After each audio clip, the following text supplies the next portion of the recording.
नमस्कार दोस्तों, current affair zone में आपका स्वागत है। आज हम नए संसद के बारे में कुछ महत्वपूर्ण तथ्यों को जानने का प्रयास करते हैं। तो ये जो हमारा संसद है वो किस प्रोजेक्ट के तहत बनाया जा रहा है? वो सेंट्रल विस्टा प्रोजेक्ट के तहत बनाया जा रहा है। तो सबसे बड़ी सवाल है कि ये सेंट्रल विस्टा है क्या?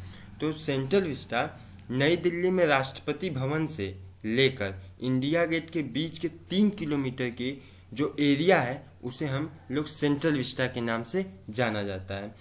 तो सितंबर 2019 में हमारी जो केंद्र सरकार है उन्होंने इसके रीडेवलपमेंट के काम को रखा था, क्योंकि पूरा नया बनाने का कार्य नहीं था, बस रीडेवलपमेंट मतलब उसमें कुछ चीज़ें सुधार करने की योजना बनाई गई थी।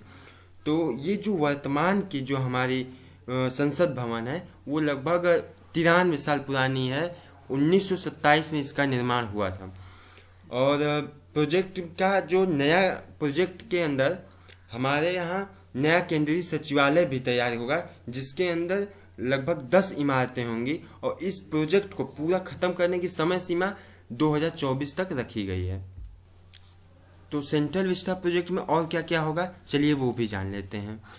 तो एक कॉमन केंद्रीय सचिवालय बनाया जाएगा इस प्रोजेक्ट के तहत, जहां मंत्रालयों के दफ्तर होंगे। साथ ही राष्ट्रपति भवन से लेके इंडिया गेट के 3 किलोमीटर लंबे राजपथ को भी नया रूप दिया जाएगा। पीटीआई के अनुसार प्रधानमंत्री कार्यालय और उनके आवास को साउथ ब्लॉक के पास ले जाया जा सकता है, वहीं राष्ट्रपति के आवास को नॉर्थ ब्लॉक के पास ले जाया जा सकता है। और उपराष्ट्रपति का जो मौजूदा आवास है उन इमारतों में आता है जिनको गिराया जाना है। साथ ही नॉर्थ और साउथ ब्लॉक के संग्रहालयों को बदल दिए जाने की योजना है। तो इसके बाद ये भी सवाल आता है कि आखिर ये संसद भवन तैयार कब तक हो जाएगा? तो 2024 तक ये संसद तैयार हो जाने की बात की गई है।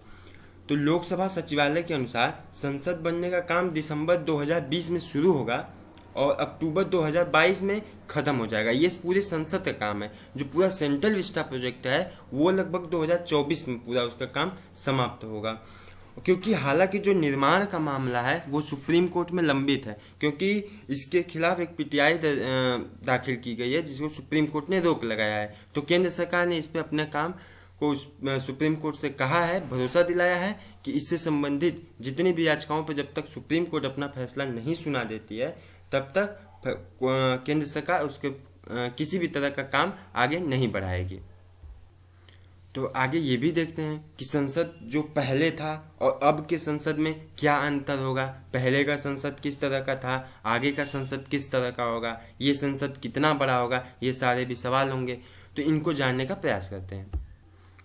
तो संसद के जो निचले सदन लोकसभा में 888 सदस्यों की व्यवस्था की जा रही है और संसद के उच्च सदन में मतलब कि राज्यसभा में 384 सदस्यों के रहने की व्यवस्था की जा रही है।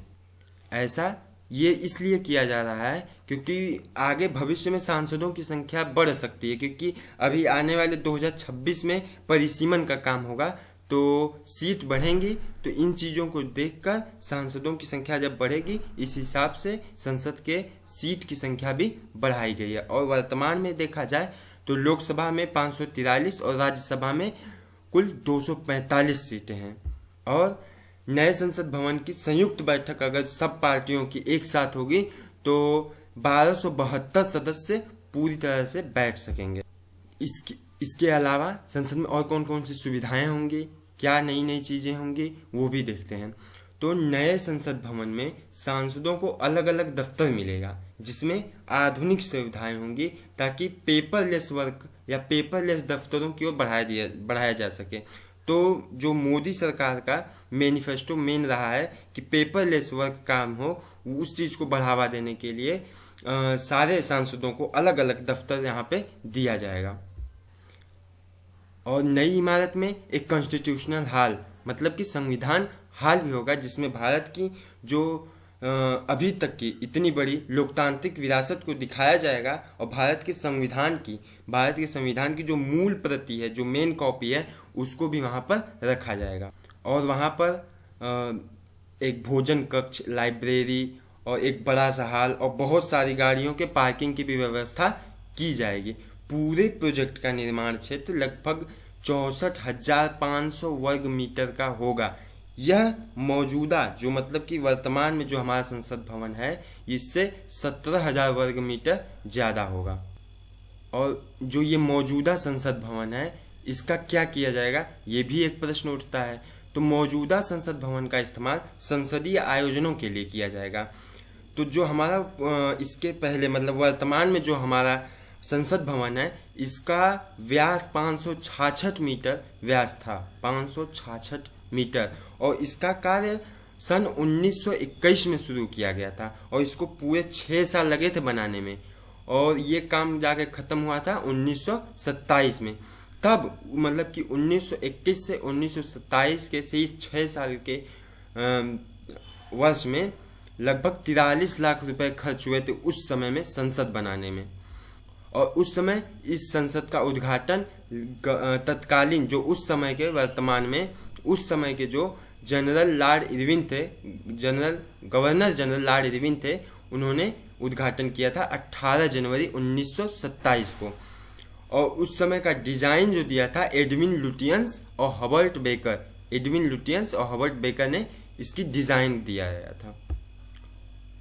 और देखें तो दिल्ली और संसद और सत्ता, इन तीनों का दिल्ली से बहुत ही पुराना रिश्ता रहा है।